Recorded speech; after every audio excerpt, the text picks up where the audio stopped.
हमर जिंदगी के दिया काहे बिना बात के बुत गइल। कांच के सपना, कांच के सपना टूट के बिखर गइल हमर कांच के सपना।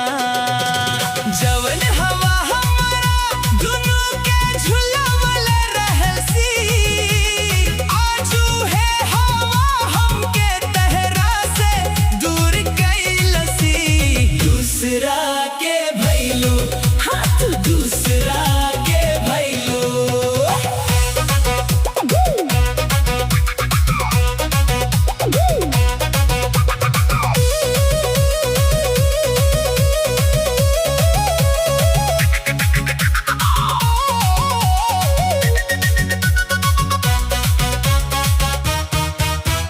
पुरनका तस्वीरों में आजो मुस्कान बा, ओही मुस्कान पर आजो हमर जान बा।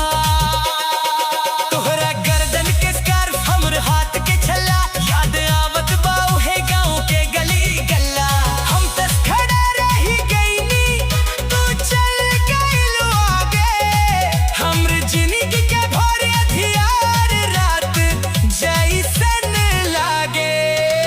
कांच के सपना, कांच के सपना टूट के बिखर गइल हमर कांच के सपना। जवन हवा हमरा दुनू के झुलावल रहल सी, आजू है हवा हमके तहरा से दूर कइल सी।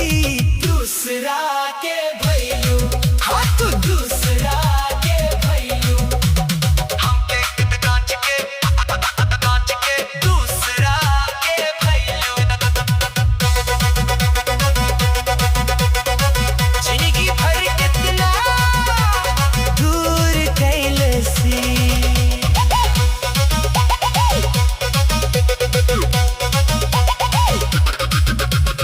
अब ना कोई